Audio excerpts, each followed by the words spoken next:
So, mag-start na ta para sa ato ang shampoo and bed bathing. So, first, shampoo. So, shampoohan nato si patient. No, materials needed nato ana for shampoo and bed bathing. Of course, we have Kelly pad, no? So, this is Kelly pad. Gamit din siya for shampoo in bed, no?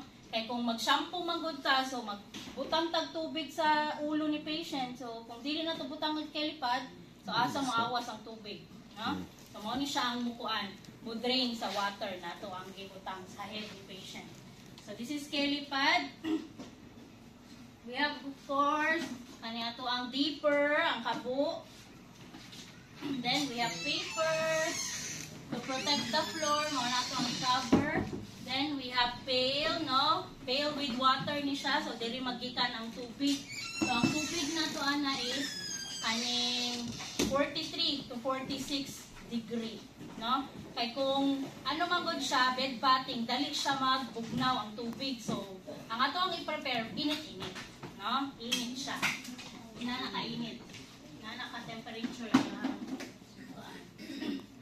Then, we have kaning ato ang washcloth, no?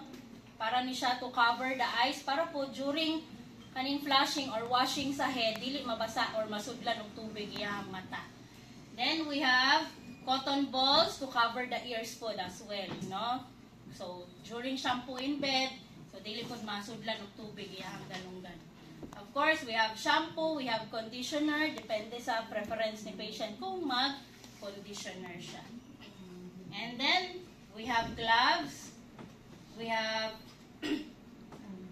comb, sa pa ba? Para sa ito ang kuan. And, natay, bed pan, then we have urinal, no? For urinal, for male patient, no?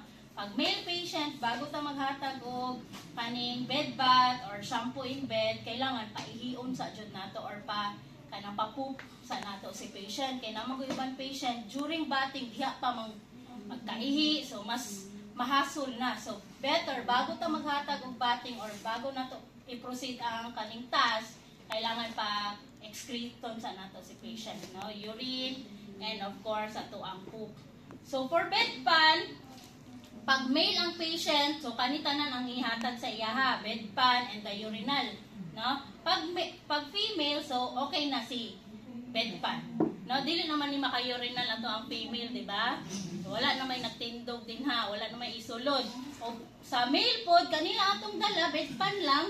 So unsay may tabo sa iyahang kuan. No, sa iyahang penny. So ang ihi flushing. No, so better pag male kailangan na ay urinal, then bed pan. Then pag female, bed pan lang kasi matingala po na to ang female. Para asa man na ma'am? Asa na ibutang? No? So, yun. Ano na to ang pantayan. Then, of course, we have towel. No? At least 4 to 5 towels ang i-prepare. No? Para later sa bathing ni patient. Then, of course, ang iyahang extra gown. No? Para may lisan po na to si patient. Then, we have basin. So, ang water nasa basin. Then, napod sa pail. Nai-water na siya. Okay? So, every now and then, gina-change ang water. No? Kaya again, magbugnaw magud ang tubig. No? Sa room temperature. So, gina-change yun na siya warm water. Okay? So, assuming na lang later na nag-change ta.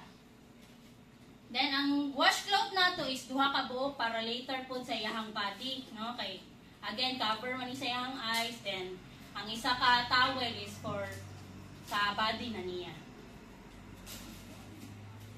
Then, we have bath towel, no, to change the top sheet. Kaya na iyang habol, i-change man na nato. No, kambyuhan nato na para di siya mabasa. And then, rubber sheet, no, to protect the bottom sheet. Para maprotektahan na dili mabasa po ang iyahang linen, no, during bathing. Yan. Ano na ito ang mga gamit for bathing.